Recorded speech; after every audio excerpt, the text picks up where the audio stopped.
Hello friends, Radhe Radhe. मैं ज्योति Dubey UP Mirzapur से हूँ। मैं एक डायलिसिस पेशेंट हूँ। तो मुझे पता है कि किडनी फेल होने के बाद इंसान की जिंदगी बिल्कुल बदल जाती है, बिल्कुल एक तरफ से बोल सकते हैं बर्बाद हो जाती है। भले डॉक्टर लोग बोले कि अरे कुछ नहीं होता, कुछ नहीं होता, डायलिसिस से इंसान लंबी उम्र जीता है। ये पता है, ये हमको भी पता है कि हाँ, अच्छी डायलिसिस से ही इंसान लंबी उम्र जीता है, और जहाँ अच्छी डायलिसिस आपको नहीं मिलती वहाँ इंसान लंबी उम्र नहीं जीता। डॉक्टर लोग ये नहीं बोलते कि अगर तुम्हारी डायलिसिस अच्छी से नहीं हुई तो तुम्हारी उम्र लंबी नहीं हो पाएगी। डॉक्टर लोग को ये भी बताना चाहिए कि अगर डायलिसिस अच्छी हुई, प्रॉपर 4 घंटा फिल्टर होना चाहिए, पानी उनका कम निकले, 2.5 लीटर 3 लीटर ही निकले, लेकिन फिल्टर उनका अच्छे से हो, ठीक है, तो उनकी उम्र ज्यादा रहती है। जैसे पोटेशियम उनका नॉर्मल रहे, यूरिक एसिड नॉर्मल रहे, तो ये सब अगर इनका नॉर्मल रहता है तो उनकी उम्र ऑटोमेटिक ज्यादा रहती है। ये 7 साल हो गया डायलिसिस कराए, इसलिए मैं आज आप लोग को अपनी जिंदगी को अनुभव करके, अपना डायलिसिस अनुभव करके, तो मैं आज आपको कुछ बता रही हूँ, ताकि मैं ये बता सकूं कि यूरिक एसिड होता क्या है शरीर में। बहुत से लोग को अभी ये नहीं पता होगा यूरिक एसिड क्या है। बहुत से लोग को ये नहीं पता किडनी फेल होने के बाद क्या क्या होता है। अभी किसी को सुन लेंगे कि अरे किडनी फेल हो गया तो वो लोग कहेंगे अरे ये अब खत्म हो जाएगा, लेकिन ऐसा कुछ नहीं है। अगर प्रॉपर उनका डायलिसिस होता रहेगा तो उनको कुछ भी नहीं होगा।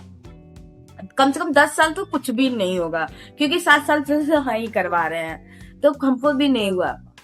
तो आप लोग को यही बताना है कि यूरिक एसिड होता क्या है और ये क्यों बढ़ते हैं।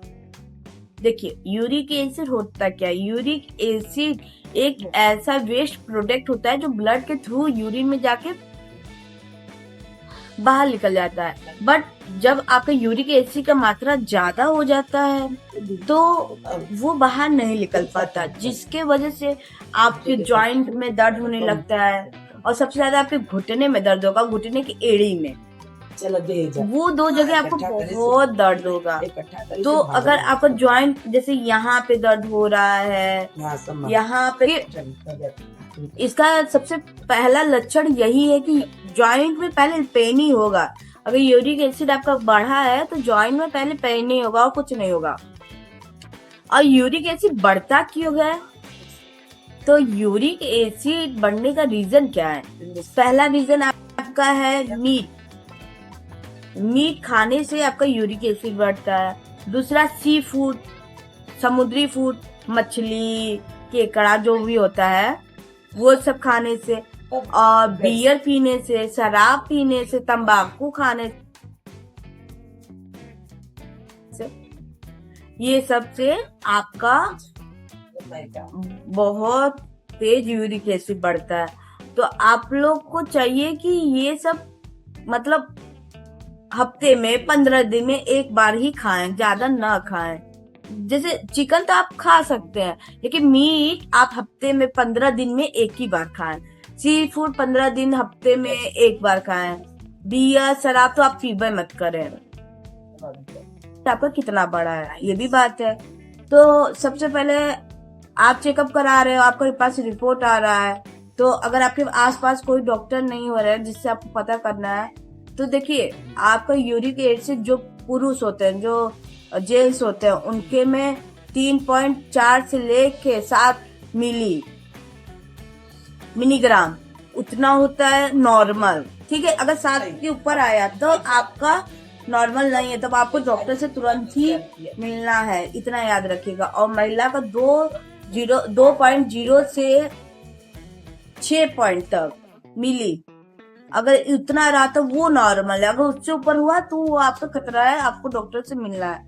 ये पुरुष और महिला का इतना होता है, ठीक है। अच्छा, ये बात हो गया क्लियर। अब बात करते हैं यूरिक एसिड अगर आपका बढ़ा है तो कम कैसे करना है।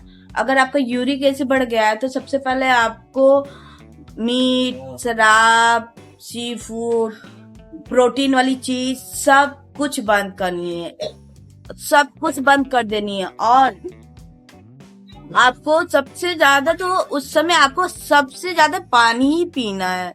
जितना हो सके आप उतना ही पानी पीजिएगा, क्योंकि आप पानी पियोगे तो आपको यूरिन होगा, और यूरिन होगा तो आपका यूरिक एसिड कम होगा, क्योंकि यूरिन के रास्ते यूरिक एसिड आपका निकलता है। तो आपको सबसे ज्यादा पानी ही पीना है, और हर चीज पानी, लिक्विड चीज ही का सेवन ज्यादा करना है, और प्रोटीन वाली चीज बिल्कुल बंद कर देनी है। ठीक है, प्रोटीन वाली चीज बिल्कुल बंद कर देनी है, और आपको पानी हद से ज्यादा पीना है, जिससे आपका यूरिक एसिड ऑटोमेटिक 3-4 दिन आप ये हरकत कर लेते हो कि आप दिन में 4 से 5 लीटर पानी पी लेते हो, और ये प्रोटीन वाली चीज बिल्कुल बंद कर देते हो ना, तो आप देख लेना आपका यूरिक एसिड ऑटोमेटिक कम हो जाएगा। जैसे अब हम लोग डायलिसिस पेशेंट है ना, तो हम लोग का यूरिक एसिड थोड़ा सा बढ़ा ही रहता है ऑटोमेटिक, क्योंकि हम लोग का डायलिसिस हो रहा है, तो हम लोग को प्रोटीन चीज खाना है। हाँ, और हम लोग को पानी भी नहीं पीना है, और यूरिन तो होता ही भी नहीं, तो हम लोग का यूरिक एसिड ऑटोमेटिक थोड़ा बढ़ा ही रहता है, कम नहीं रहता। डायलिसिस के समय भी हम लोग का यूरिक एसिड बढ़ा रहेगा, क्रेटिनाइन बढ़ा रहेगा हम लोग का, क्योंकि हम लोग का किडनी वर्क करना बंद कर दिया। लेकिन आप लोग को क्या है, इस समय अगर थोड़ा संभल के सतर्क होके काम कर लोगे तो आप लोग को किडनी फेल होने से आप लोग बच जाओगे। ठीक है, और तुरंत आप लोग डॉक्टर को दिखाओ कि भाई ऐसी ऐसी प्रॉब्लम है, तुरंत आप लोग डॉक्टर, लापरवाही तो बिल्कुल मत करो। और अगर आप लोग के रिपोर्ट में यूरिक एसिड बिल्कुल बढ़ा आ रहा है, तो सबसे पहले जो भी महिला है वो प्रोटीन वाली चीज खाना बंद कर दे, और खूब पानी पिए, चिकना चीज खाना बंद कर दे, खूब पानी पिए, ताकि उनको यूरिन से उनका यूरिक एसिड कम हो जाए। और जो जेंट्स है जो शराब वराब पीते हैं, वो लोग तो एकदम भूल जाए शराब पीना, मीट खाना, चिकन खाना बिल्कुल भी भूल जाए। ठीक है, नॉर्मल जितना हो सके उससे ज्यादा वो लोग पानी पिए। और खाने में क्या खाना है हम लोग को, लौकी, कद्दू, नेनुआ, तुरई, रोटी, चावल, दाल, नॉर्मल ही, चिकना चीज नहीं, अंडा, मीट, बकरी, बकरा सब बंद कर दे, एकदम नॉर्मल दाल, चावल, सब्जी, रोटी, नेनुआ की रोटी, लौकी की सब्जी, यही सब वो लोग खाएं। ठीक है, और डॉक्टर को दिखाएं। यही बताना था कि यूरिक एसिड होता क्या है। चलिए, आप लोग को वीडियो अच्छी लगी हो तो प्लीज लाइक, सब्सक्राइब और शेयर करिएगा। धन्यवाद। और भी आप लोग को कुछ भी जानना हो तो मुझे कमेंट करिएगा। ठीक है, मैं भले डॉक्टर नहीं हूँ, लेकिन 2018 से 2025 में 25 हो गया, तो मैं 18, 19, 20, 21, 22, 23, 24, 25, 8वां साल खत्म हो गया, 9वां साल हॉस्पिटल में ही मेरा बीता है। तो मुझे सब कुछ नॉलेज हो चुका है कि कैसे क्या होता है। भले डॉक्टर की डिग्री नहीं लगी है, लेकिन नॉलेज सब कुछ है, तो मैं आप लोग को हर कुछ बता सकती हूँ अपने भाषा में। ठीक है, चलिए, धन्यवाद।